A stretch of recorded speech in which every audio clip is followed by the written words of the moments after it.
Just ahead on CTV News. Jury selection began today in the trial for a man accused of killing his girlfriend and mother of his children. I'm Sierra Jackson, and I'll have this story tonight on CTV News. Plus, a water main break in Hyattsville leaves residents without water. And it's Bowie Restaurant Week, and there are some new green flavors that you're going to want to try. I'll have that story coming up on CTV News. These stories and more on CTV News, starting now.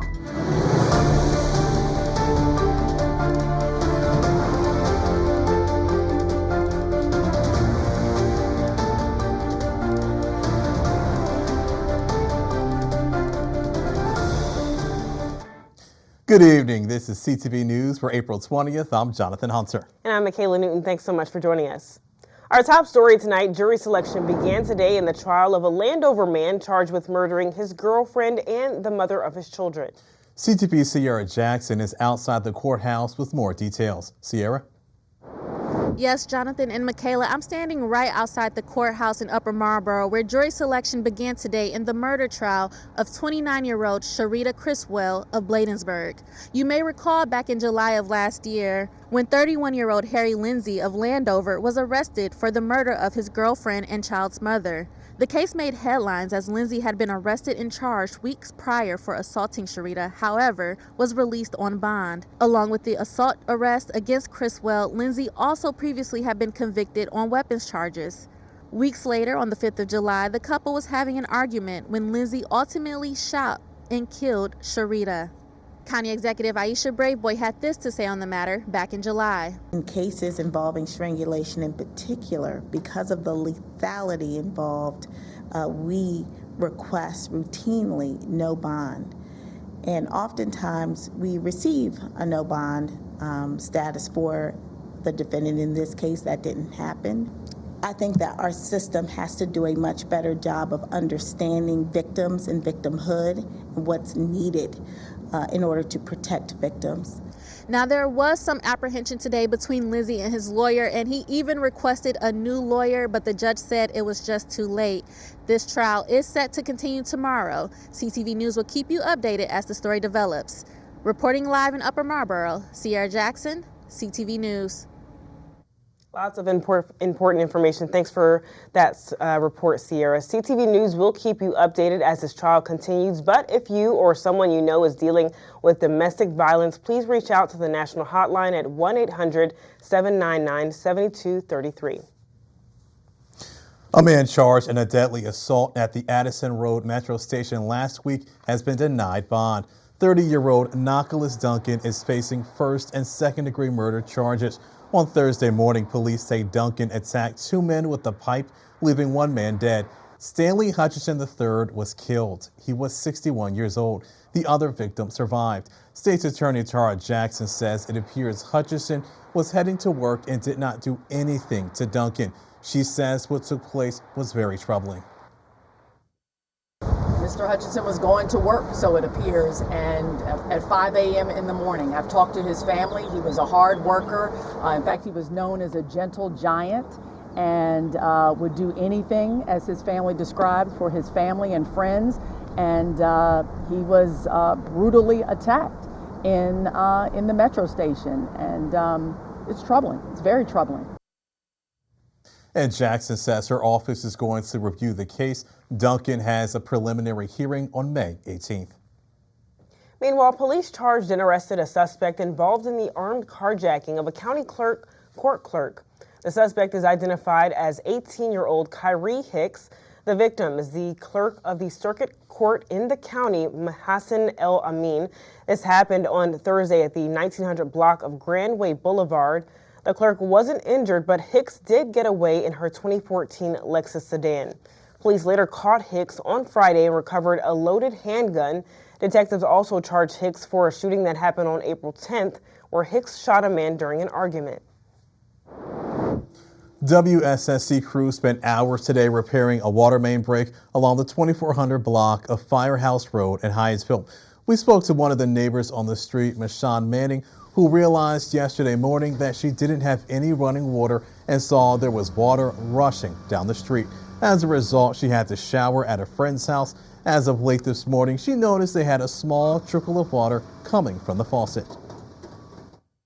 Our neighbor, Miss Bolden, said there's a river running down Firehouse, so then that's when we all came out to investigate and just kind of tap in with each other just to make sure, families were safe and okay.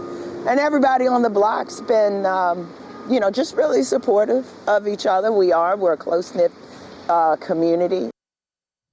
And a water station is set up at a nearby Family Dollar to help families impacted until 7:30 tonight. A major investment in Maryland classrooms, and it's all about helping teachers succeed so students can thrive. The Maryland State Department of Education is launching a statewide hiring push to bring more than 60 literacy and math teacher coaches into local school systems by this fall. State Superintendent Dr. Carrie Wright says $14.2 million is already approved through the Academic Excellence Program. The goal, get coaches in place quickly, support teachers in real time, and drive results. When teachers have access to a highly effective instructional coach, it has lasting effects on the students of today and those who will follow. The newly hired coaches will provide weekly, job-embedded support to teachers across Maryland. We will assign coaches to schools based on 3 data points: third grade MCAP performance in English language arts and mathematics over the past 3 years, the percentage of conditionally licensed teachers among faculty and staff, and the performance of special education students and multilingual learners. And hiring is already underway with coaches expected in schools when students return this fall. The Maryland Health Department has confirmed a case of measles in Baltimore. Officials sent out a warning Sunday about 3 locations where people could have been exposed. That includes BWI's terminal and baggage claim area, FastMed Urgent Care on Smith 2827 Avenue, and the Sinai Hospital's ER waiting area. The State Department is urging anyone who might have been exposed to find out their vaccination status for measles. Anyone who has received 2 measles vaccines or born before 1957 is considered protected.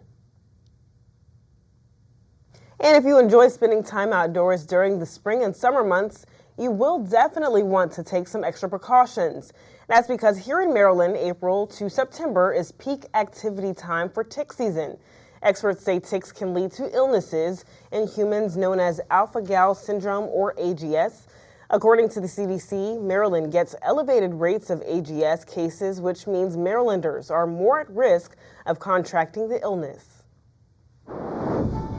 And you're watching CTV News. I'm Jonathan Hunter. And I'm Michaela Newton. Still to come, from classrooms to careers, one local lawmaker is bringing back his Teen Career Expo. That's right. We spoke to Senator Nick Charles about how much success the event brings every year. Stay with us.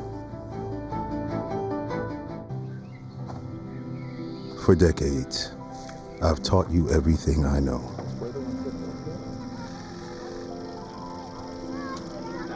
How to safely build a fire.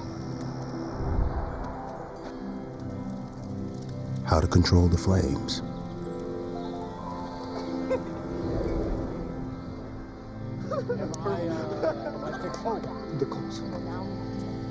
What to do with hot coals.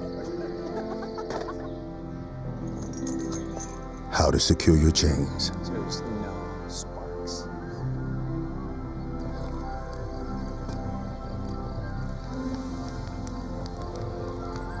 But I can only teach wildfire prevention. Only you can prevent wildfires.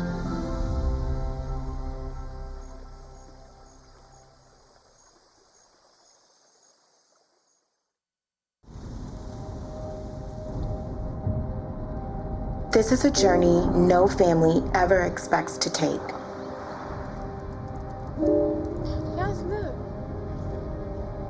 I know because my family has been where you are now.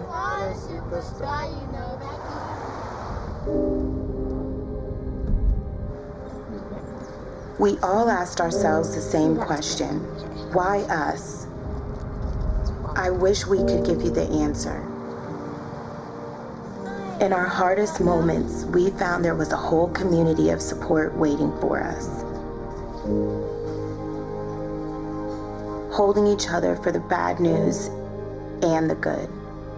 So please, let this house remind you how loved you are and how strong you are.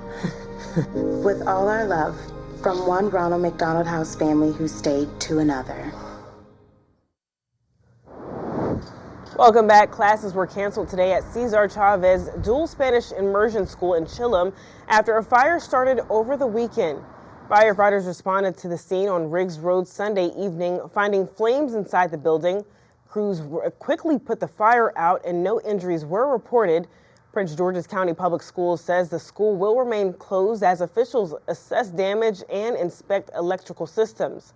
The cause of the fire and when students can return remains under investigation. A county-run school in Bowie that is known to be environmentally cautious had an opportunity to plant new trees on school grounds. That's right, and CTV's Katera Jones takes us to Northview Elementary School for its Earth Day tree planting event. The state of Maryland has a lofty goal, and that is to get 5 million trees planted by 2031. And it's working with local schools to make it happen. Keep digging. Not digging. Keep digging. Third graders at Northview Elementary School in Bowie worked with staffers from the William Schmidt Center to plant 30 trees on school grounds today. Through the Maryland Schoolyard Forest Program, the Department of the Environment and the Department of Natural Resources are partnering with school districts like PGCTV to get school children involved in the tree planting. Northview Elementary is the first school to take part in the program. We have aggressive climate goals, and planting trees is really a part of what we're trying to do and the way we're going to reach some of our climate goals. The Department of Education has made a commitment in their climate plan to make sure that they join this initiative and get all the schools in Maryland to plant trees. The students planted 3 types of trees, which included redbud, flowering dogwood, and tulip poplar. Interim Superintendent Dr. Sean Joseph also took part in the action. This event not only highlights the Maryland Schoolyard Forest Program, but also launches our own tree planting program, an important step in our Sustainability Green Space for Community Benefits initiative. This work directly aligns to Maryland's 5 million tree initiative. State leaders say so far, Maryland has planted more than 1 million trees. Katera Jones, CTV News.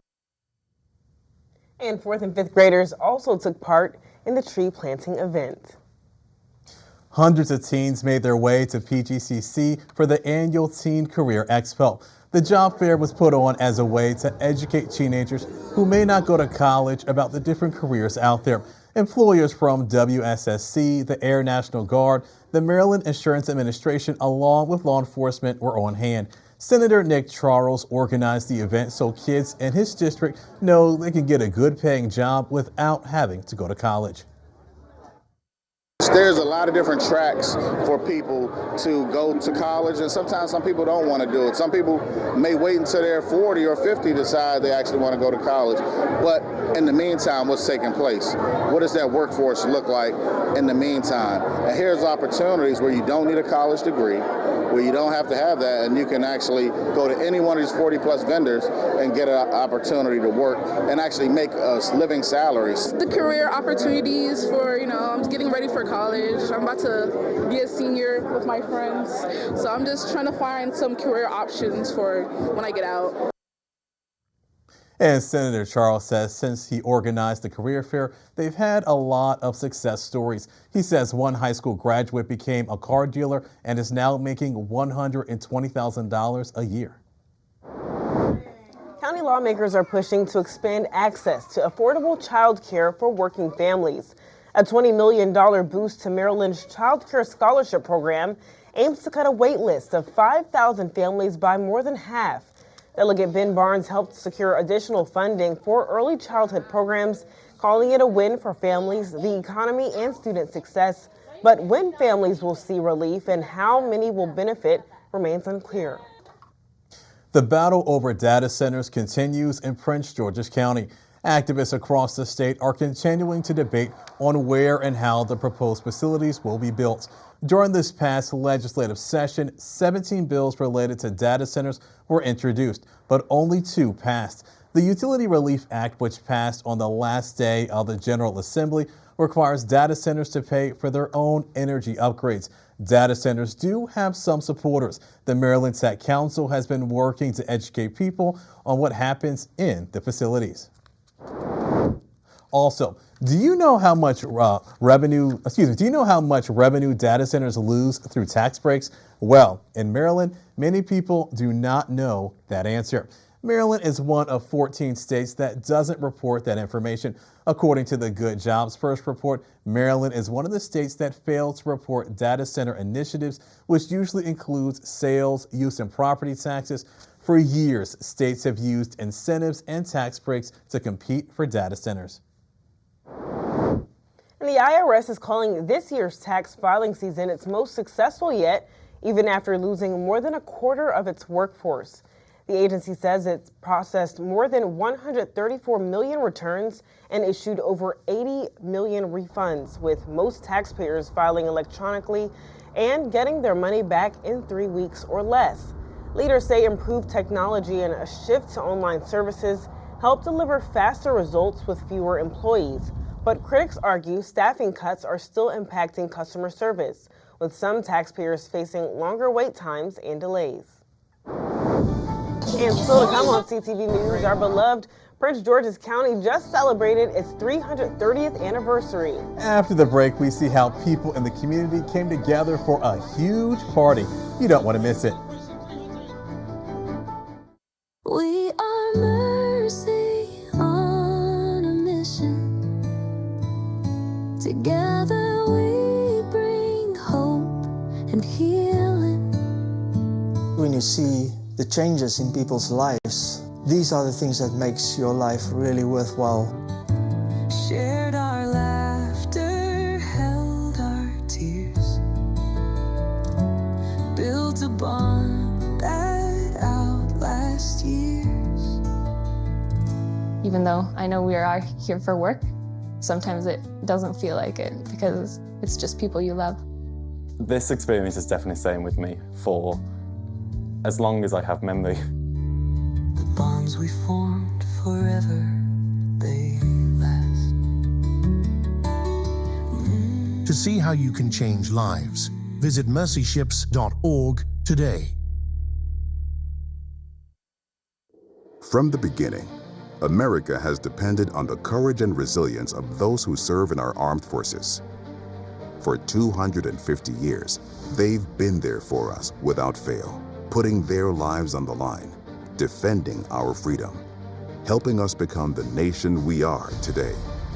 At Wounded Warrior Project, our mission honors the past by building a better future for post-9/11 veterans, service members, and their families. Our life-changing programs and services help warriors improve their mental and physical health, access the VA benefits they've earned, and connect with their communities, their purpose, and each other. Warriors have given us their best. Join us in supporting them through the next 250 years of strength, resilience, and recovery. Visit woundedwarriorproject.org/USA.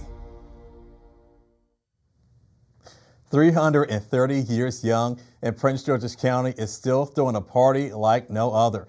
A sea of families and friends filled the parking lot F at Northwest Stadium as the county marked its 330th anniversary with a free high-energy community festival. Founded back in 1696, Prince George's County is one of the oldest counties in the country, and this celebration showed that its spirit is still going very strong. Hosted by County Executive Aisha Braveboy and comedian Joe Claire, the event brought together live music, line dancing, roller skating, and a packed kids zone with games and prizes. Prince George's County really sticks together and comes together when they need to come together. Very, very strong community. I feel like there's so many resources for people who look like me. I believe that it's very family-like. It's just a beautiful place to live. The growth in terms of diversity is what makes us stand out. It's what makes our county work. The one thing I love about this county is the people here. We have good people in this county. We're an awesome community. This is a wonderful event for our people to get to come out, check out, and learn a little bit about our history. And you know, you have to appreciate things like this, and they don't come around that often. Looked like a great event. Organizers say this wasn't just a celebration, it was a reminder of what makes Prince George's County so special. Its people, its culture, and a shared sense of unity that continues to carry it forward.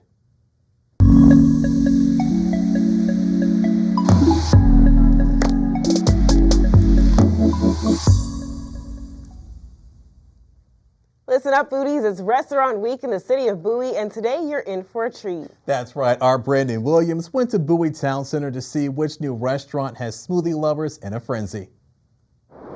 It's Bowie Restaurant Week, and this week we're highlighting a lot of different restaurants here in the city of Bowie for your taste buds. One of the things that you're going to want to check out is this new spot in Bowie Town Center called Pure Green, where they offer a lot of different smoothies and pressed cold juices and more.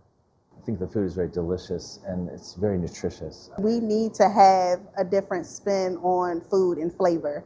Pure Green opened in March, and it offers a plethora of smoothies, cold-pressed juices, and more for county residents. Owner Bill Murray is happy to meet that need. We all feel great about just serving the community in this way, and it feels wonderful just to fill a need that people have. Tiara Andrews from the city of Bowie says she was blown away and bought some juice for herself. I bought several juices to take back home, and so it was just a really good vibe in here, very calm, relaxed, and so that's something that I think everybody needs in this day and time. I had a chance to get behind the counter and witness how all the flavor comes together. So with the Pure Green, we have coconut water first, and then what do we have to add? We have to add a cup of kale and a cup of spinach. A cup of kale, okay. Yeah. Mm-hmm. Eating your veggies, kids, it actually does help. Adding some more banana. Right, and add it in here. Now we get to blend.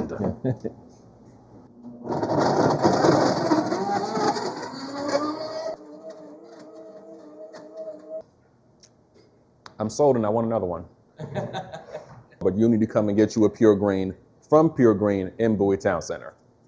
If you would like to come over here and try any of these cold pressed juices or even get your own smoothie, please come and do so. And for the full list of restaurants participating in Bowie Restaurant Week, head over to thecityofbowie.org.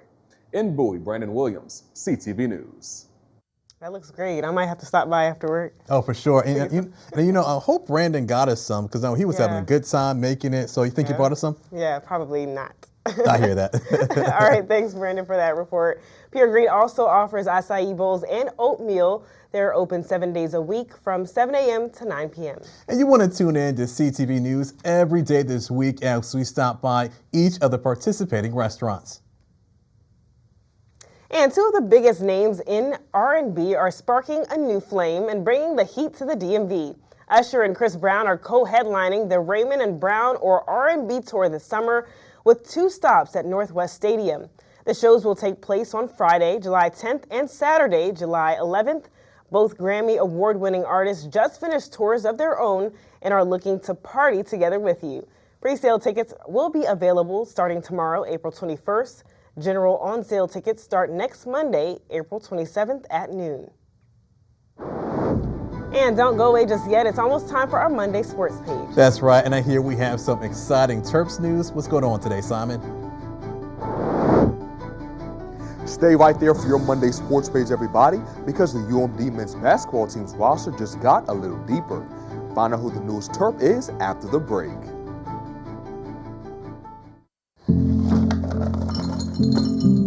Kids across America are going to school hungry. Millions of kids every day.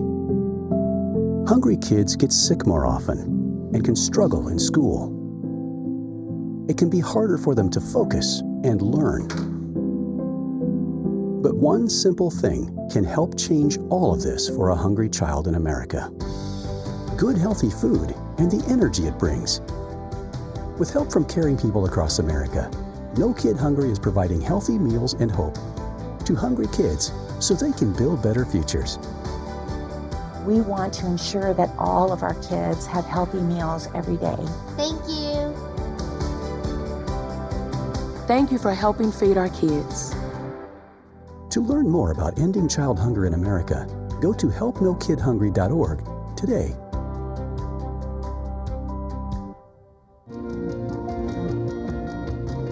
Dear Coach. Dear Coach. Dear Coach, they don't teach you that inner strength is the most important kind of strong, but you taught me that. They don't teach you how to build confidence in yourself or how to deal with all the pressures all at once, but you taught me that. They don't teach you how to get back up after you fail or how to keep going no matter what they say about you, but you taught me that. So every time I walk up to that first tee, that next test, a new school, or even walking into my first job, I know I have what I need inside of me, and you helped me build it. First tee was more than golf. It's where I discovered what I'm capable of. You didn't just prepare me for 18 holes. You were preparing me for every day of my life. Learn more at firsttee.org.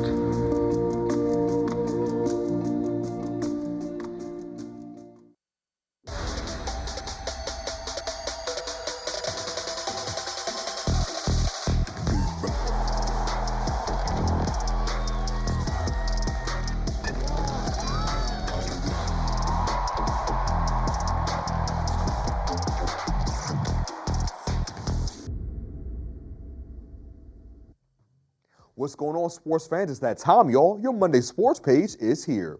Now, first up, a quick recap of some high school boys teams that took the lacrosse field over the weekend.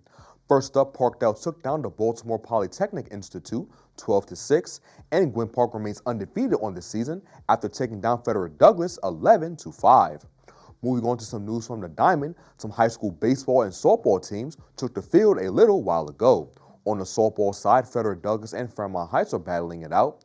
Suland took a trip to Bladensburg to face off against the Lady Mustangs, and finally, Parkdale and Wise are squaring off.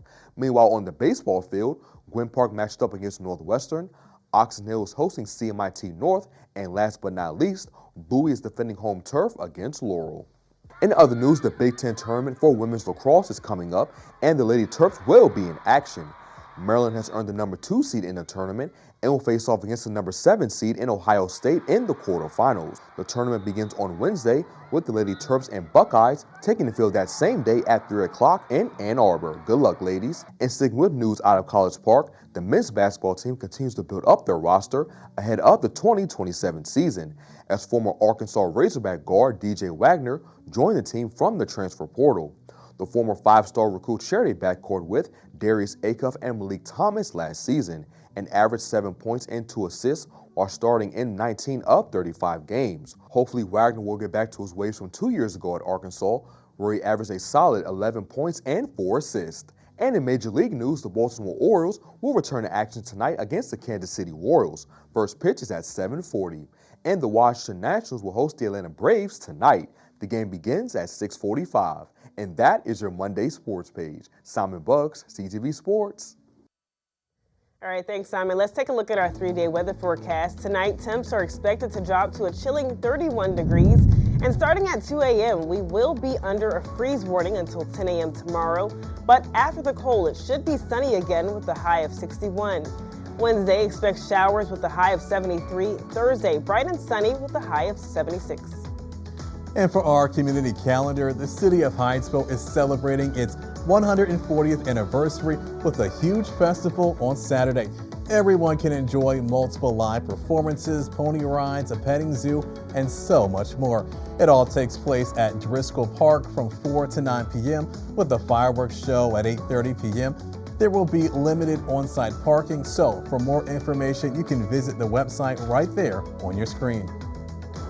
And do you have a story to tell? You can reach out to our CTV News tip line. Just give us a call at 301-386-4085, or you can send an email to ctvnews@pgctv.org. As always, we look forward to hearing directly from you. And that's all the time we have for CTV News. Thanks so much for joining us. We're going to see you again tomorrow. Have a great night, everyone.